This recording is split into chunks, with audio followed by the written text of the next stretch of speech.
जानकी जीवन स्मरण जय जय राम. आपला विषय पुढे चालू करायच्या आधी एक पुन्हा शंका अशी नाही, पण एक मुद्दा असा आहे की आता चातुर्मास सुरू होणार, तर काय नियम करावा असा प्रश्न विचारला. 3-4 माणसांनी विचारला म्हणून मला त्याचं महत्त्व वाटलं. असं आहे, नियम म्हटला म्हणजे काय? इंग्लिशमध्ये 2 शब्द आहेत, रूल आणि लॉ. याच्यामध्ये फरक आहे.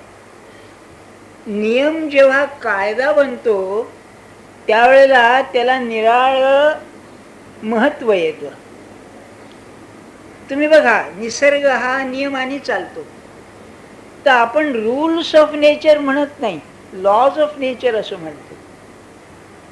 नियम निसर्गाचे कायदे आहेत, त्याला आपण व्यवहारात नियम म्हणतो, हे सोडून द्या.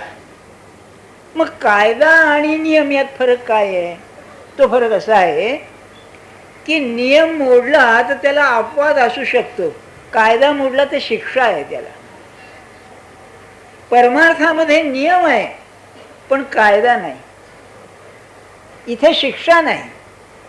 मला एक गंमत वाटते की महाराज देहात असताना कुणी काही चूक केली, एवढा समाज आता चूक व्हायचीच, चूक झाली तर त्याला शिक्षा काय? तर ते राम हृदयाचे 10 पाठ कर, ही त्याला शिक्षा म्हणाले. म्हणजे परमार्थातले जे नियम आहेत ते निराळेच आहेत. याचं कारण काय आहे? याचं कारण असं आहे, निसर्गाचे जे नियम आहेत किंवा माणसाने बनवलेले नियम हे सगळे दृश्यातले आहेत, अदृश्याशी त्याचा संबंध नाही, म्हणजे भगवंताशी त्याचा संबंध नाही. एक युरोपियन मानसशास्त्रज्ञ होऊन गेला, अमेरिकन, त्याला मानसशास्त्राचा जनकच म्हणतात, father of modern psychology, William James म्हणून. त्याचं एक फार सुंदर वाक्य आहे. तो म्हणाला, एक माणूस अतिशय दारू पित होता, तर म्हणाला त्याला पश्चाताप झाला, आपण फार दारू प्यायलो बा, तर ईश्वर त्याला क्षमा करील पण शरीर क्षमा करणार नाही म्हणाला. His nerves won't forgive him, God may forgive him. तसं निसर्गाचं कसं आहे, तुम्ही जर निसर्गाचे नियम मोडलेत तर निसर्ग काही तुम्हाला क्षमा करणार नाही. तसं भगवंताजवळ नाही. भगवंताचं असं आहे, त्याचे नियम मोडले जर पश्चाताप झाला तर भगवान त्याला आधी उद्धरून नेतो. असा फरक आहे त्यामध्ये. हा सगळा की नाही तर्कशास्त्राचा विषय, लॉजिकचा विषय आहे हा. आपल्याला दिसायला साधं दिसते, सोपं नाही आहे ते. असो, माझा सांगण्याचा मुद्दा असा, मग हा नियम करायचा म्हणजे नियमाचं मुख्य लक्षण काय? नियमाचं मुख्य लक्षण असं आहे, 30 गोष्ट पुन्हा पुन्हा करणं, याचं नाव नियम आहे. त्याला नेम असं म्हणतात. नेम म्हणजे काय? रोज रोज 30 गोष्ट शक्यतो ठरलेल्या वेळाने पुन्हा पुन्हा करणं, याचं नाव नेम. जर व्यवहारात सुद्धा नेम आहे, अहो तुम्हाला वेळेवर ऑफिसला जावं लागतं, गाड्या नाही का, गाड्याचं टाइम टेबल असतं म्हणजे काय, ते बरोबर नेमाने गाड्या जातात, आणि कमी जास्त झालं तर काय होतं तुम्ही पाहताच नाही का. म्हणजे हा अशाश्वताचा नियम नाही, हा शाश्वताचा नियम आहे. आणि शाश्वताचा नियम जो आहे तो नेम शाश्वतच असला पाहिजे, तर तो भगवंताकडे नेईल. बरं, नाही तर नाही जाणार. एक उदाहरण घ्या की तुम्ही रोज सकाळी 4 वाजता स्नानाचा नेम केला, तर स्नानाचा नेम तुम्हाला भगवंताकडे नेणार नाही, शरीर शुद्धी पार्थ ठेवील, आणि मुंबईमध्ये तेही शक्य होणार नाही कारण पाणी येणार नाही 4 वाजता. मग नियम कसा पाहिजे? शाश्वताचा पाहिजे. शाश्वत कोणचं? ज्याला स्थलकालाचं बंधन नाही ते शाश्वत, बियॉन्ड स्पेस अँड टाइम. हेच तत्वज्ञानच आहे, शक्य तितके सोप्या भाषेत सांगतोय आपल्याला. तेव्हा नियम कसा पाहिजे? तो दृश्यातला असता कामाचा नाही, अशाश्वतातला असता कामाचा नाही. मग नियम शाश्वताचा कोणचा? जो शाश्वत आहे त्याच्याशी निकट संबंधित ज्याचा आहे तोच नियम शाश्वत असेल. आणि असं असेल तर भगवंताचं स्मरण आहे. त्याला साधुसंत नामस्मरण असं म्हणतात. त्याला स्थलाचं बंधन नाही, काळाचं बंधन नाही, परिस्थितीचं बंधन नाही. इतकंच नव्हे, जो घेतो त्याचंही बंधन त्याला नाही. म्हणजे काय? म्हणजे याचा अर्थ असा, तुकाराम महाराजांनी अभ्यास केला आणि पुढे सांगितलं, माझी मज झाली अनावर वाचा, छंद या नामाचा घेतला असे. हे खरं नेमाचं पर्यवसान आहे. बरं का? निसर्गाचं कसं आहे, माणसं येवत अगर जाओत, जगामध्ये काही उलथापालथी होत, निसर्ग कसा सरळ चाललेला आहे, युगनयुग चाललेला आहे.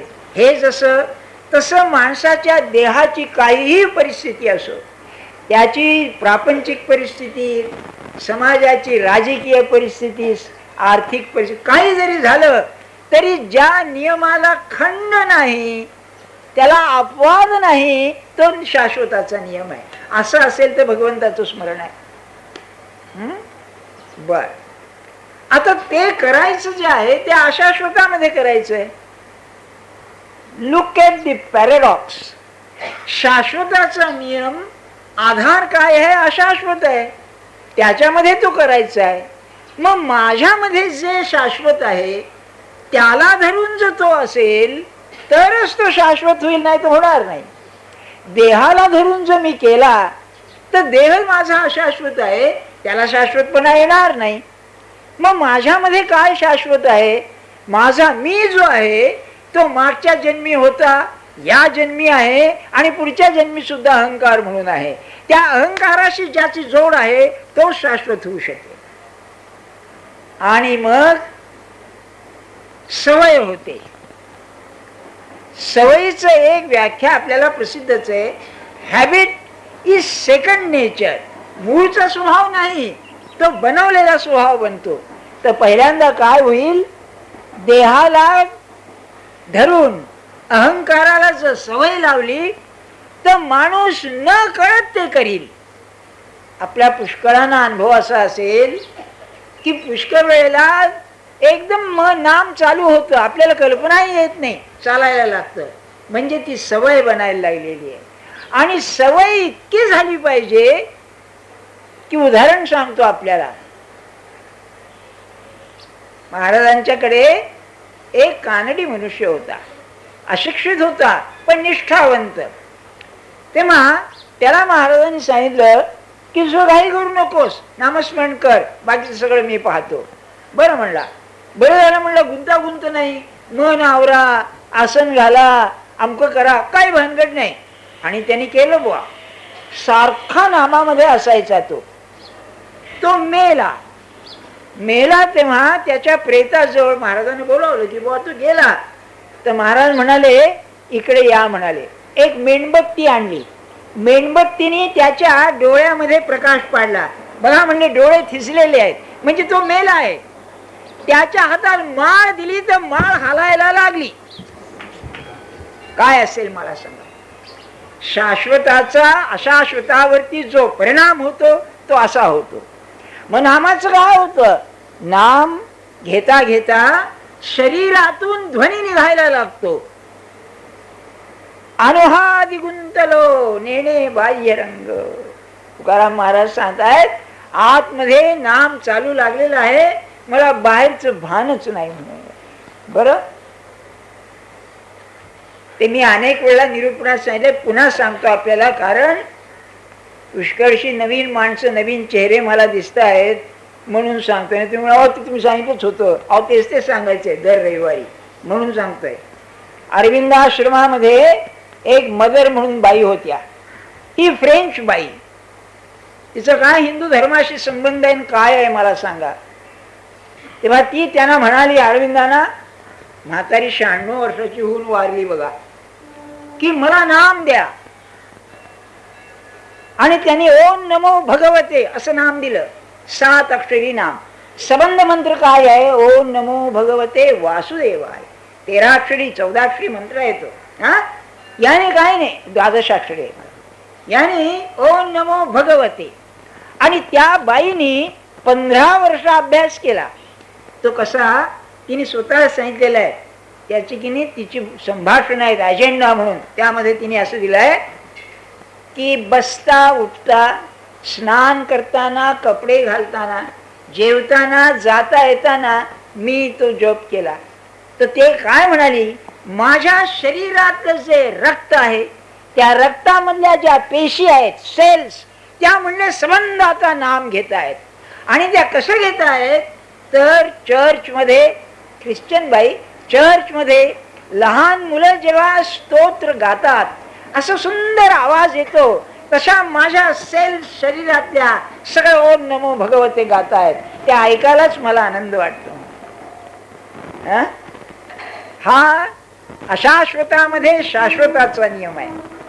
मी आज 8 दिवस तुमच्या कानी कपाळी ओरडतोय, अरे हे एवढं कशाला करायचं, हा उत्सव कशाला करायचा, हा नाही आणखी कुठलाही झाला तरी याचा हेतू काय आहे. याचा हेतू हा आहे की आपण असं तयार व्हायला पाहिजे. भगवंताचं स्मरण, अरे हा तर माझा जन्मसिद्ध हक्क आहे, अरे मी तोच आहे ना, असं असताना त्याला विसरलो मी. त्याचं स्मरण इतकं व्हायला पाहिजे की भगवंताला सुद्धा सैन पडता कामाचं नाही. महाराजांचं एक अप्रतिम दृष्टांत आहे. महाराज म्हणाले, भगवंताच्या भक्ताचं मन नामामध्ये रंगू लागलं आणि तो जो पंढरपूरला गेला तर पांडुरंगाचे हात खाली येतील आणि त्याला आलिंगन देईल. इतकं त्याचं सामर्थ्य आहे म्हणाले. बरं, त्या गुरुला काय वाटेल की आहा माझं काय हे आहे. आणि महाराजांनी तो अनुभव घेतलेला आहे.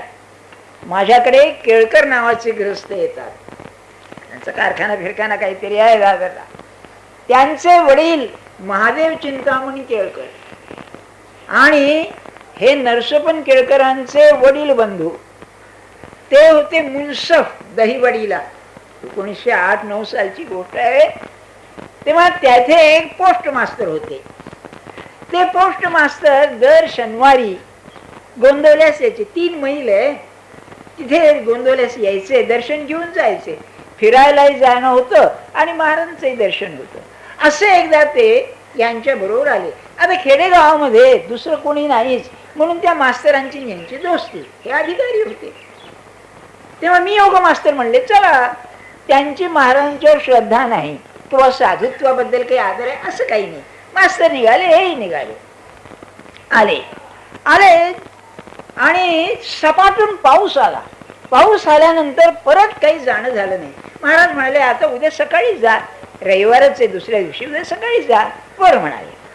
तर तेव्हा त्यांचं जेवण खाण झालं आणि महाराज आपल्या खोलीमध्ये पडलेले होते आणि मास्तर आले. महादेव चिंतामणाला घेऊन मास्तर आले, 2 जण. आता तुम्हाला माहितीच आहे, मास्तर म्हणला म्हणजे तो सर्वज्ञ असतो. आपली माझी व्याख्या आहे, बरं का, असं आहे.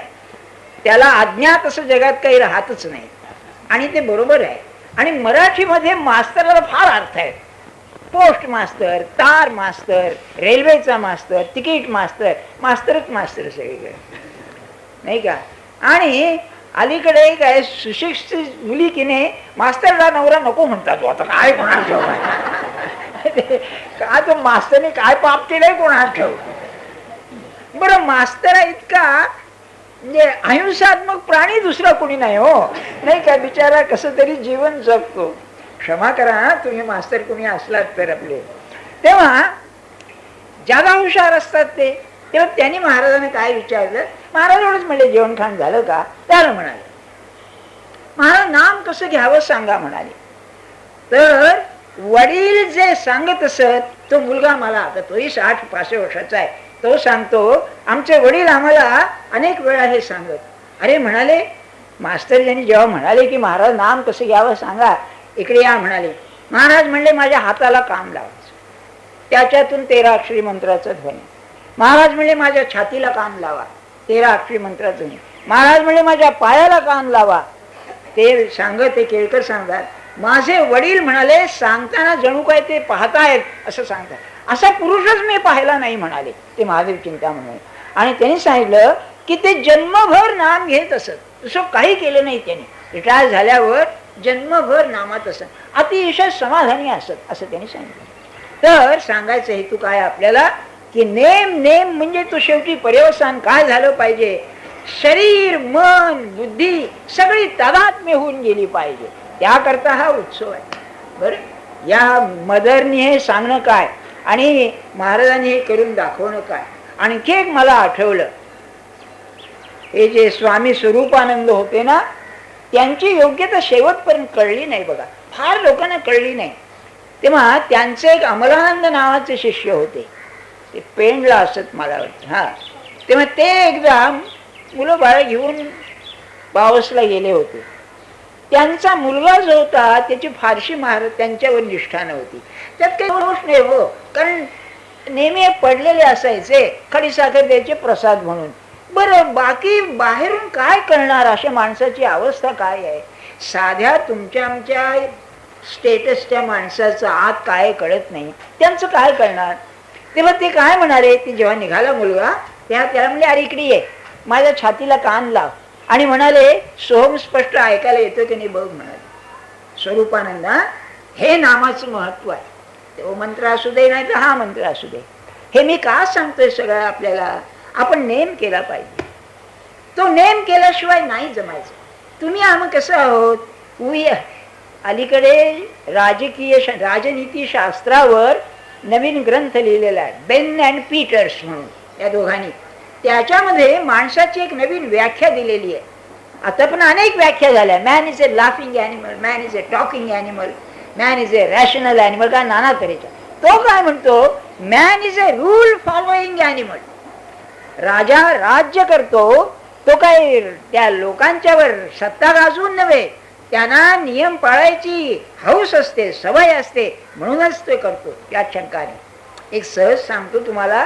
मध्येच काय झालं, 1923 साली आणि बिझंट हिंदुस्थानामध्ये होत्या, तुम्हाला ऐकून ठेवू का असेल. तेव्हा गांधींनी जेव्हा पहिला सत्याग्रह केला, सत्याग्रह म्हणजे सरकारचे नियम मोडायचे, कायदेभंगच त्याला म्हणतात बरं का. तेव्हा ती काय म्हणाली बाई, तिला बघा बरोबर दूरदृष्टी होती. ती काय म्हणाली, की तुमचा हा मार्ग चांगला आहे, तुम्ही ब्रिटिशांचं जे कायद्याचं राज्य आहे ते भंग करत आहात, पण लक्षात ठेवा, हे शस्त्र जर तुमच्यावर उलटलं तुम्हाला राज्य करणं कठीण जाईल. आणि आज त्याचा अनुभव येतोय ना. म्हणजे काही मर्यादाच राहिलेली नाही, कोणी काय करावं. म्हणून परवाच्या पेपरमध्ये आहे ना, की संप करणं हे आता एसेन्शियल असं ठरवायचं आहे त्यांना, बेकायदा आहे हे. आणि या ट्रक्सचा हा म्हणजे एसेन्शियल सर्व्हिस म्हणून हे करायचं आहे ना. बघा कसं करावं लागतं.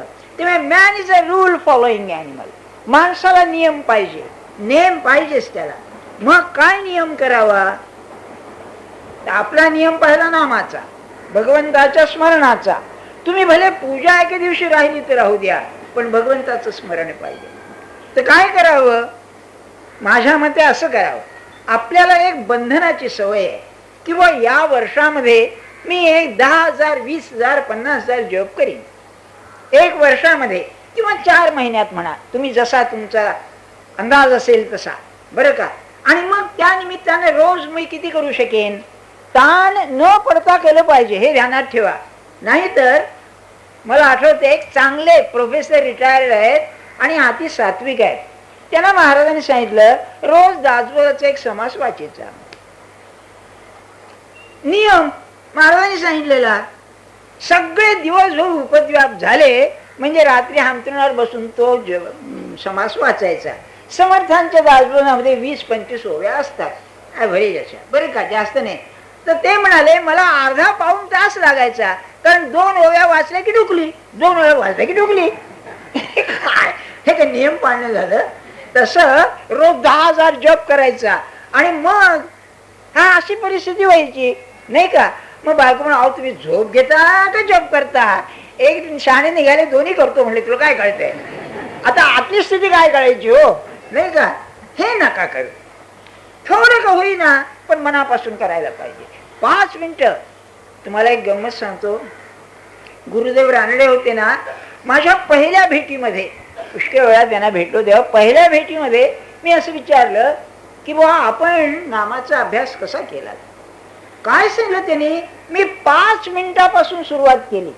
ऐकण्यासारखं आहे त्यांचा, कारण म्हणाले मला क्षय झालेला होता, मला बसवत नसे.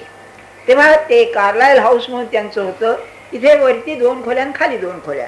त्या वरच्या एका खोलीमध्ये एक म्हणले टेकायला तक्क्या आणि एक चटई एवढं असे. तर म्हणाले तिथे बसून मला बसवत नसे तर 5 मिनिटं मी केलं. आणि रोज 1 मिनिट वाढवायचं, रोज 1 मिनिट. तर म्हणले अहो महिन्यामध्ये अर्धा तास झाला असा म्हणाले मी अभ्यास केला. किती घेण्यासारखं आहे बघा, आपण लक्षात घ्या. आणि किती व्यवहारी आहे, प्रॅक्टिकल आहे. असं तसं आपण केलं पाहिजे. मग काय करावं, समजा दिवसातून 1-2 जप करायचा, हो तुमचा मंत्र काही का असे ना, तर मग सकाळी 10 मिनिटं बसावं. कंटाळा येता कामाचा नाही. परमार्थ कसा आहे, प्रसन्नतेचा आहे, आनंदाचा आहे. कंटाळा येता कामाचा नाही. कंटाळा आला तर थांबावं, पुन्हा करावा. पण जबरदस्तीनं करतो आहोत तसं, जसं ते गृहपाठ करतात ना शाळेची पोरं, ती बाई चिमटे घेते मारते साली म्हणून मागे करा. मी म्हणजे अनुभव घेऊन सांगतोय. बाई तुम्हाला काय करतात, पोटात चिमटा घेऊन ओढतात म्हणे. आता बायांची पोट सूर असतात, तो पोरींचं काय मला सांगा, नाही का. असलं नाही कामाचं, शांत शांत पाहिजे. कंटाळाला थांबले, अरे देवाला काय देऊन टाकणं असं काय आहे, नाही का. ते भूताचं जसं देतात देणं तसं का देवाला द्यायचं आहे, ते नाही. प्रसन्न पाहिजे. मग असं दिवसभर थोडं थोडं थोडं थोडं करावं. मला त्या होमिओपॅथीच्या औषधाचं फार आवडतं. ते काय करतात बघा, त्यांचा एक कायदा आहे फार. ते काय म्हणाले त्याचे ते डॉक्टर, की म्हणले जनावर, माणसं, स्त्री पुरुष, मुलं सगळ्यांना रोगाला औषध एक. म्हणजे तुम्हाला बाबा पित्त झालं तर पित्त त्या म्हशीला हो किंवा गाई घरातल्या बाईला हो किंवा मुलीला हो, औषध एक. फक्त म्हणले त्याची पोटन्सी निराळी असते. जसं हत्तीला जुलाब देताना तुम्ही जर एक चमचाभर एरंडेल घातलं तर हत्तीला लागू पडेल का, त्याला गॅलननीच पाजायला पाहिजे का. तशी स्थिती आहे. मग थोडं थोडं थोडं काय होईना, 5 मिनिटं 10 मिनिटं बसला, असं बसलं पाहिजे की बस तो आणि मी असा एकांत पाहिजे. महाराजांचा शब्द आहे हा, की जप करताना भगवंताशी एकांत साधला पाहिजे. बस तो आणि मी, जगात दुसऱ्याची ही नाही, म्हणजे आपल्याला साधेल. असा नियम आपण करा. आज महाराजांच्या समोर मनानेच करायचे, उभा राहून सांगावं की मी बा या 4 महिन्यामध्ये 10,000 जप करीन. अहो त्या संख्येपेक्षा सुद्धा त्याची जी किंमत आहे ती पाहिजे. बरं, शुद्धता पाहिजे. मी 10,000 जप करीन, रोज काही नाही, मी 500च करीन, पण असं करणार ती मनापासून करीन. ते पचनी पडेल आपला, हा नियम पहिला. पण असं आहे, आपण आता पाहतो आहोत, अहो बहिरंगाचं सुद्धा साधन पाहिजे ना. तर बहिरंगाच्या साधनाला जपाला पहिला आड येत असेल तर वाणी. मी म्हणतोय, मी अगदी सगळ्या अडचणी ओळखूनच तुम्हाला सांगतोय, मी त्या अभ्यासात आहे सांगतोय. 4 महिने तरी कोणाची निंदा करायची नाही. निंदा करायला तो योग्य असून सुद्धा निंदा करायची नाही. बरं का. वाणी सांभाळली पाहिजे. वाणीमध्ये अतिशय सामर्थ्य आहे. किंबहुना माणसाला जर मौन साधलं ना, चालला तो मागे पडणारच नाही. मौनाचं अतिशय सामर्थ्य आहे बघा. तर त्याची पहिली पायरी म्हणून वाणीला आवरलं पाहिजे. आणि महाराजांचं वाक्य ध्यानात ठेवा, की ज्याने जीभ जिंकली त्यांनी अर्धा परमार्थ जिंकला. अरे वा. आणि वाणी जिभेची कामं 2, एक बोलणं आणि खाणं. तेव्हा बोलण्याचं सांगतो आपल्याला. असा शब्द जाऊ नये की अरे हे नसतं बोललो तर बरं झालं असतो बुवा, असा शब्द जाऊ नये बघा. मागच्या उत्सवामध्ये एका बाईला मी म्हटलं हे सांगून की बा वाणी आवरली पाहिजे. तर म्हणले तुम्ही म्हणता खरं आहे हो, पण आमचं भांडण होतं म्हणाले घरामध्ये. बरं का. तर मी सहज म्हणलं अहो तर तुमच्या लग्नाला 15-20 वर्ष झाली, भांडणाचं कारण काय होतं. त्या बाईने एक उदाहरण सांगितलं बघा, ते मला फार विचित्र वाटलं. काय म्हणाली, दिवाळी होती म्हणून चकल्या केल्या मी. बरं का. बरोबर आहे, चकल्या म्हणजे काय, दिवाळीचं फराळाचं आहे. नवरा जेवायला बसला, पोरही बसली. नवरा काय म्हणाला, अगं जरा हातोडी आण म्हणाला. हातोडी आण काय. बरं का. तर ती चकली एवढी कठीण झाली होती की दातच तुटायचा, चकली काही तुटायची नाही, म्हणून हातोडीने तोडून खातो म्हणाला. झालं म्हणाली दिवाळीचा दिवस, आणि त्याच्यावरून जे सुरू झालं ते गप्प बसले. पण मी म्हणली दिवसभर अस्वस्थ होते, घालून पाडून बोलत होते. आता याला काय करावं? आता दिवाळी चातुर्मासात येते की नाही कोणाच ठाऊक नाही. आणि कसं होतं बघा, मी म्हणून म्हटलं बोलण्याने बोलणं वाढतं, भांडणाला काही कारण लागत नाही. त्याच बाई एकदा म्हणाल्या, पुष्कळला असं होतं म्हणाल्या, ते सोडून देतात भांडण, मी काही जाम सोडित नाही म्हणाले. आणि मग शेवटी त्यांनी आम्हाला अशी एक चपराक लावली, ते तुमच्या निरूपणाला येतात, मी काही येत नाही म्हणाले.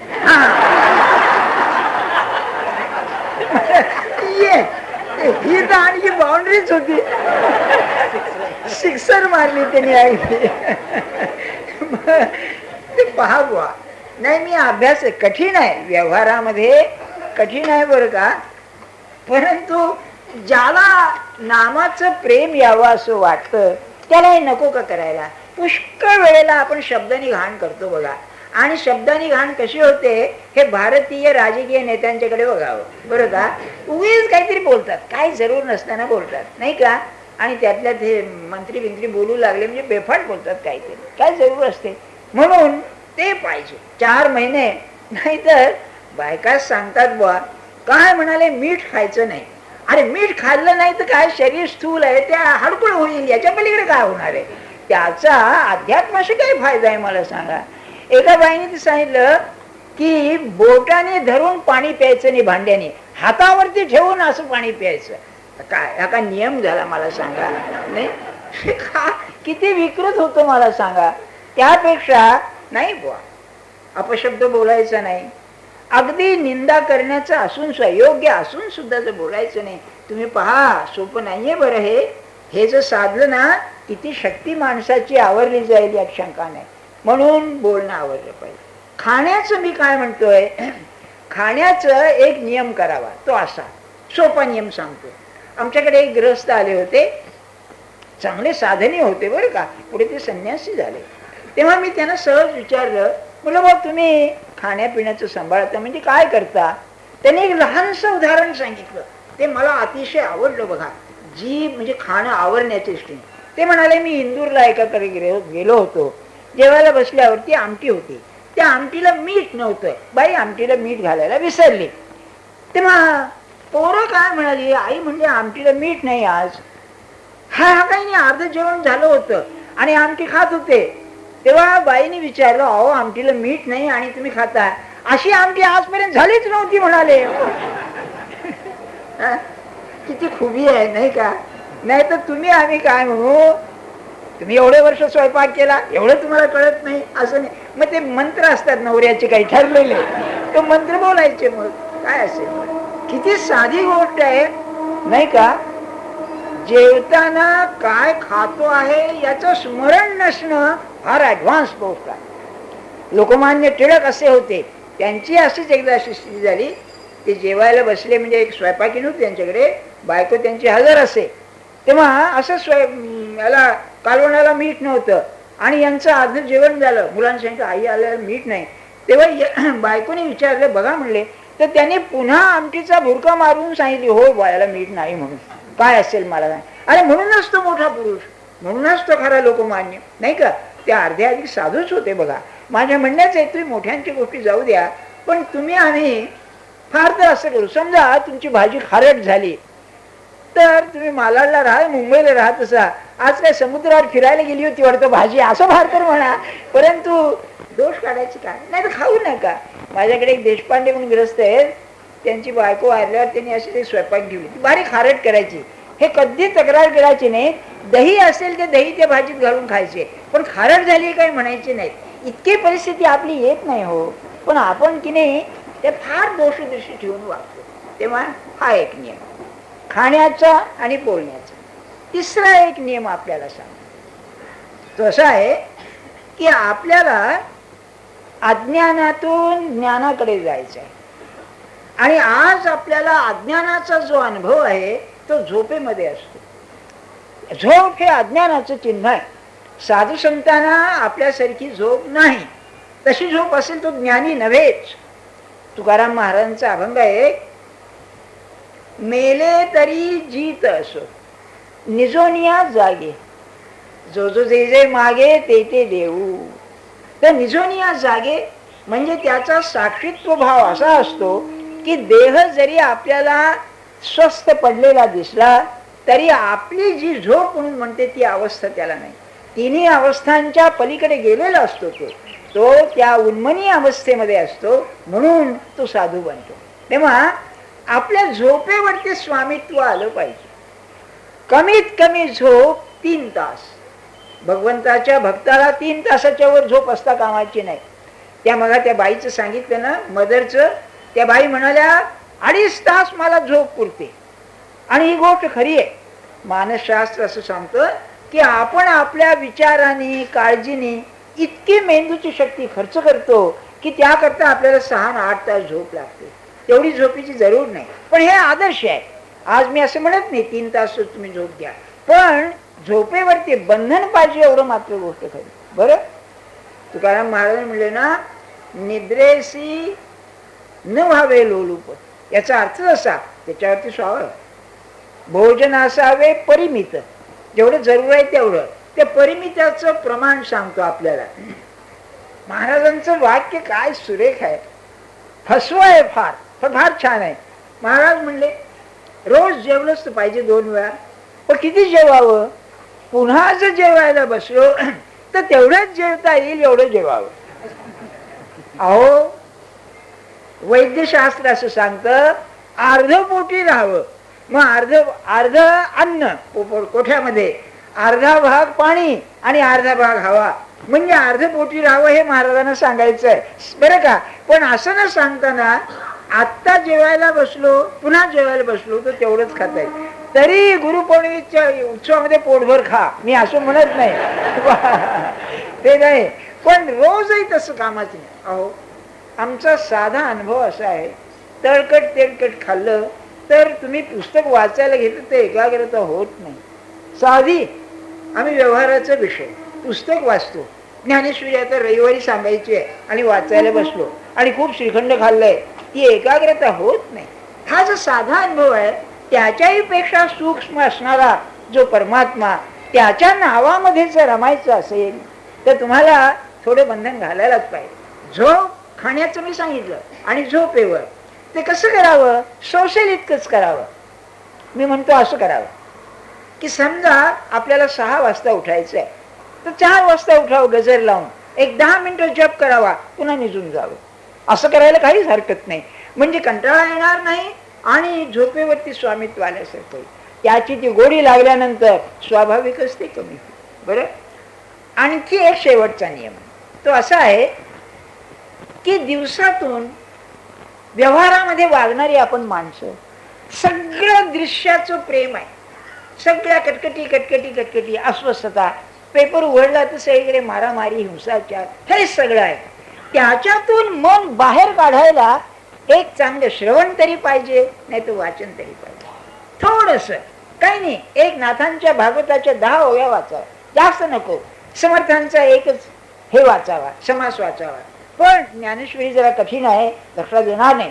पण असं महाराजांचं एक प्रवचन लोक वाचतात हो, पण ते काय निजाच्या वेळेला वाचायचं, आणखी मग ते असं वाचायचं की आता महाराज म्हणते मीच बाबा आता पुढे झालं हे काय नाही का. वाचल्यानंतर ते पाहिलं पाहिजे काय सांगितलंय त्यांना, काय सांगायचंय नाही का.